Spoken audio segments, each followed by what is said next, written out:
Alright, this is JT. Try and keep up. It is May 1st. Busy guy. But there's no way I cannot leave Darlington Dragway without speaking to Janette Thornley. I didn't mess up your name, right? Nope. Got it right. Okay. Now, this is the first time we've officially got to sit down and talk. Right. So, I've taken your pictures a whole bunch of times. So, tell me a little bit about Janette. So, where you from? Wow. There's a lot to say about where I'm from and where I came from. Today is May 1st and International Female Ride Day. So, to all those ladies out there, happy riding, be safe, have fun. But Janette Thornley, I am 53 and a half years old, proud grandma of twins, 6.5-year-olds, and just truly blessed to have a successful racing career and life that has lots of twists and turns along the way, but always grateful, always grateful. Well, coming off a win last night, got that belt. We did, and if followers don't know it, Valdosta 2019, fall of 2019 was the last time I was on this motorcycle. Oh, wow. So I did have a little bit of seat time on an injected bike last year. We took it out for some testing, but official competition, this was my first event in a year and nearly a half. What took you away from it? Primarily different goals and directions that we had started in 2020, with me moving into the injected category and possibly the top fuel Harley category, and then COVID. So that obviously changed a lot for many, and we were impacted by that in several different ways, but we're happy to be back. Okay. And let's take you back a little bit. So when did you start drag racing? How long have you been drag racing? So drag racing, I got a taste of it in the mid-2000s. I was actually living in Milwaukee, Wisconsin, working for a major motorcycle manufacturer, and happened to spectate at Union Grove. There's a lot of drag racers that are familiar with that track. And I was like, hey, there's a girl out there. And my friend said, yeah, anybody can do it. So the next week, it was kind of a bike night, bracket racing thing, and I ran out and ran my street bike. That was short-lived, just kind of a play around that summer, and then fast forward to 2010, when I ran into the late, great Mr. Ray Price while I was on the West Coast. He was running his top fuel at Woodburn, Oregon track, and I happened to have an encounter with he and his wife at his dealership a few years prior, and kind of made conversation, and I was intrigued by the sport, and I was going through some personal transitions, and started following their team. Now, there's women in the sport, and what I like is that I've been in the area that I'm involved in, because I'm kind of in between everybody. I'm in between the upper media people and the racers. I've noticed how the women are growing in this sport. There's more and more. Now, for Pro Fuel, there's not that many. But what would be your encouragement for women? Hey, jump on board with us. You can do this. Because we're seeing that growth. What do you think that growth is from? Well, drag racing or not, I always encourage people, both men and women, to chase their passion and find their happiness. I've watched too many people either not fulfill their utmost desires and passions in their heart and live miserable lives, and some that unfortunately have lost their life at too young of an age. And so I live, which is kind of part of my story, which I tell my mom, I live for today because I don't know if tomorrow is promised. And but back to your question, with the ladies out there, I follow a lot of riding groups because I'm also a street rider. I've been riding over 25 years and used to teach motorcycle safety. Wow. So I really encourage people to, and ladies, again, if it's kind of in your heart and you've got a little person on your shoulder saying, do it, do it, do it, I say do it. You know, find the right people to surround yourself with that provides you the mental encouragement. Having great equipment is certainly an asset to success. But if you don't have that strong support system and positive influence, it can really, really break you down. And you can fight those internal challenges, which again is part of my story. So she's got a big grin on her face, so I know y'all can't see that aspect. You made a comment about your mom. What's your mom think about your racing? So Mom is one of my biggest fans, but she always wanted me to be the girly girl that she dreamed of, and dress me in pink and do my nails and all that good stuff. And I try to pamper myself every now and then, but I really got the blood of my father, who passed away when I was 6. He was killed in a car accident. But I feel the adrenaline, you know, side of me really is driven from him. But she, you know, just like when I started riding a street bike, she threw a temper tantrum and she hated it. But then she realized that it wasn't all those stereotypes that she realized. And, you know, I ride safe. I learned how to, again, teach people how to ride. It was more about the social side of it and the freedom that it brought me. And when I started racing, she kind of had a similar temper tantrum. But again, knowing that I had a great support system around me when she got introduced to the people in the sport, the respect, you know, grew, and again is now my biggest fan. You met your dad. Was he a racer, or do you come from any racing in the family? So I do not. Oh. I do not. I learned, again, after I got into drag racing, that my mom and my dad spent a few nights at the Woodburn drag strip because I was born and raised in Oregon. Okay. And she did reveal that my father had run the quarter mile a few times, probably in a streetcar, you know, but he was a blue collar gentleman that had, again, a passion for cars and horsepower. Oh, that's very cool. So when you first go down the track, it was at your home track? So Nope. What was the first track you went down on? Rockingham Okay. Dragway in fall of 2011. Johnny Vickers and Hawaii Racing was still doing the school, the Nitro school. Okay. And I was a graduate of his class, and Mike Baumeier and his crew was kind enough to lease me a bike for the weekend. I remember that vividly. A couple scenarios about that weekend, but we qualified 15 of the 17 motorcycles that weekend and went out first round, but that was to be expected. I was, again, just grateful for the opportunity. Now, when you first went into that school, now obviously there's a lot you're going to take away from it. So, but let's say when you make that first hit on a machine like this, so I'm not a racer. I've gone down the track a whole whopping 7 times. So I know what it feels like after that first shot. So, because I'll give a shout out to a buddy of mine, Pablo Gonzalez. He's the one. Saturday night taught me how to ride a motorcycle. Sunday night I went down the track. It was that quick. So, and I was just a couple years ago. I hadn't rode a motorcycle. It was a dirt bike when I was like 14. So now we know the excitement. Now on this, you're at a whole different level than obviously I can comprehend. What did you take away? I mean, when you did that, you're like, holy crap. Obviously, it's like, okay, I want to do it again because you're still doing it. What was the biggest takeaway from that school? Well, the most important lesson. So, if you had to pick one out, and I know that's a difficult question to ask.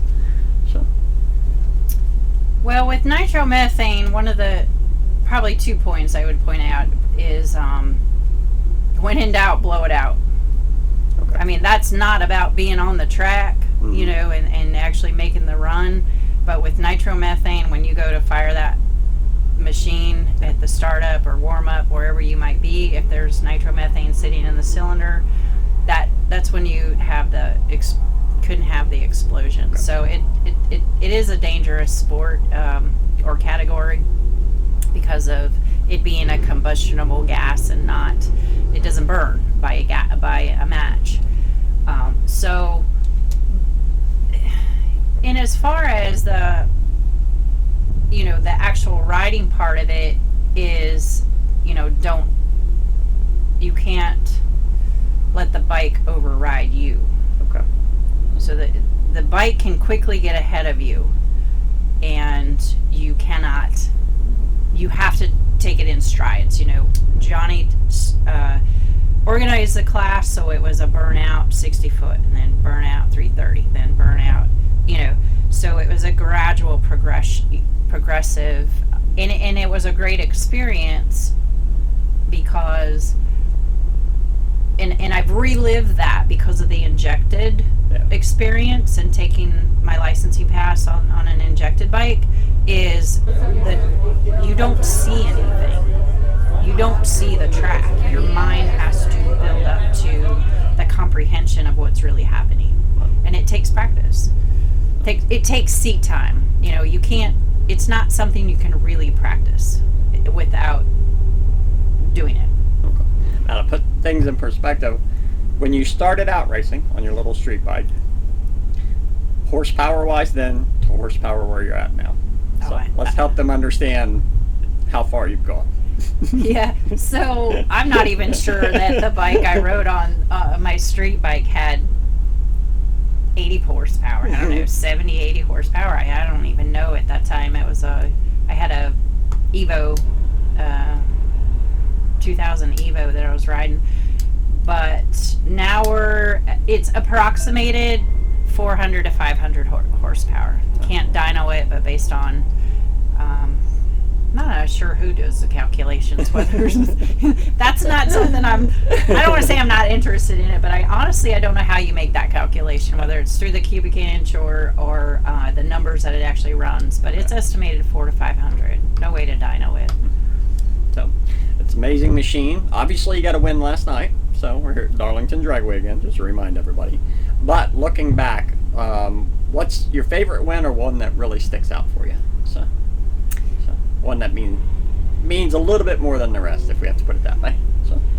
So I would say that 2017 Bowling Green, Kentucky, the spring race, we were fortunate enough to spend a lot of time racing with Johnny Vickers. We pitted out of the same trailer. We learned everything we know about the carbureted bike from Johnny. Very grateful for that. But 2017, we stepped away to run our own program. And when we took the win in April of I think it was April. I want to say it was April because he told me last night. He says, we've always won on my birthday weekend, and that was just, I remember it like it was yesterday. It gives me chills talking about it, and a little bit of tears too, because it was our first win together, just the two of us, and on our own. He got the brains, the tune, all that together right. I got the riding part right, and it was just very memorable. The other one might be the NHRA championship, the first one, because we did snag two, but that was Las Vegas of 2017 in November, when I was behind in points, and when the points leader went out in second round, I think it was second round, then I knew I had clinched the championship. Now, it's a question more from me, so than necessarily some. Now I get the, we'll call it noise for lack of a better term, because you always have this side of motorcycle drag racing, you've got that little back and forth that's always going on. Do you think some people, maybe that aren't as serious about what they're doing, really don't understand about how hard it is to get an NHRA win or even a championship? I mean, because they are difficult to get.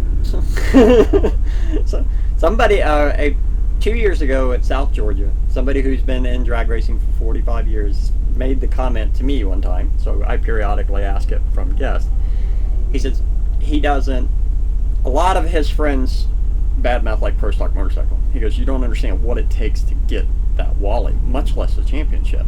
So what's your take on that? Well, shout out to the pro stock motorcycle riders. Mm-hmm. We have a few friends in that category, and we actually traveled with one of the teams to a couple events a few years back. The utmost respect. They work way harder than we do at riding that motorcycle. It's crazy. So again, shout out to them. I know a lot of people think it's, whatever, but I have the utmost respect for them. But to your question, it is frustrating. People come out, they view this, great setup and going down the track, and they don't see the late nights. They don't see the, when you're a husband and wife team. Mm-hmm. And when I say fights, they're not really fights, but they're disagreements, whether it's because we're tired, whether it's because we're hungry, because we're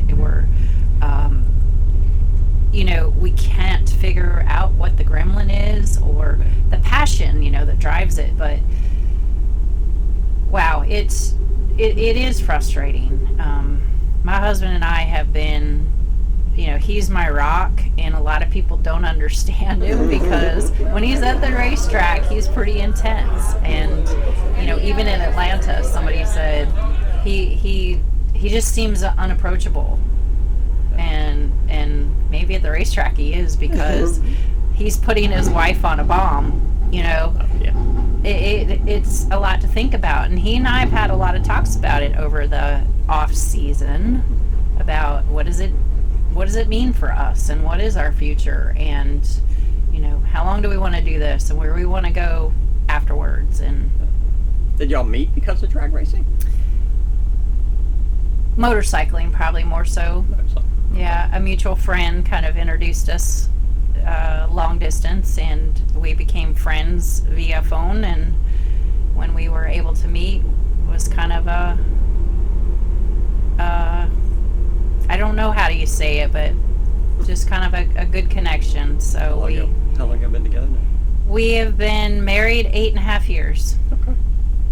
Yep. He's been with me pretty much my entire career. We had a short start in 2012 when I had a couple different folks that were helping me, along with Ray Price, because Ray was moving my motorcycle. Mm-hmm. And then as soon as we were committed, I guess he was committed. So some days he says I should be committed. Now, and of course, this is a tough sport. So, I mean, like you said before, you'll have your disagreements. So it will definitely test you. So 8 years. So congrats. Obviously, you got many, many more. We were talking to him shortly. I had to clear with him. Hey, I can steal her for 15, 20 minutes, right? And he said, yeah, you're okay. What are you racing this year? What series? So, which events are you going to be going at this year? So primarily, we're going to focus on the AHDRA series, okay, and the Harley World Shootout, which is where we are this weekend. I'd like to support the AMRA as well. One of my favorite tracks is Bowling Green. We've had a lot of success there, and they travel there, and they also race in Rockingham, which is obviously convenient for us. Mm-hmm. And we love to support that track as well. So that's kind of the short-term plan. Okay. So, all right. Now, obviously you have a social media footprint, so if we're going to follow you, where are we going to go? So Janette Thornley is a Facebook page, and let's see, Janette Thornley DCR on my Instagram. But basically, if you search for Janette Thornley and make sure the profile shows either my face on it or drag bike. You got the right one. And I do have a website, which is also JanetteThornley.com, and would love to have more followers and see where things lead. We're stepping out to do some more outreach for outside of drag racing to inspire others, whether it be women or men. And I'm blessed to be asked to talk to a high school virtual talks, but that's cool. We're looking for opportunities to kind of just share some inspiration and get out there as well. Now, obviously, it's a question that just popped in mind. What's your best time so far? So, on either this bike or a motorcycle, what's your best quarter mile? So best quarter mile ET 720 with a 7. We ran that in Sonoma, California. Yeah, I've been 185 miles an hour on a carbureted bike, which is when Ray was helping me. He was, I think that was the pass that burned my belt up. I'm not even sure what happened, but I miss that man. He was a great asset to building my courage and getting me where I am. So very cool. All right, now we know she's going to get busy here soon, so I'm not going to tie you up too much. The season's just getting started, so we'll come back and talk again. And if y'all have any questions, let me know how I'm doing, because I'm as new at this as she is. So we're going to do more technical-based questions in the future, and obviously you're going to get more wins. We can see it coming. So we'll revisit again as the season unfolds. I appreciate you sitting with me today. Well, I appreciate you. Thank you. All righty. We shall be back. This is JT and Janette. And make sure you follow her on social media. And you won't have any problem keeping up. We shall return.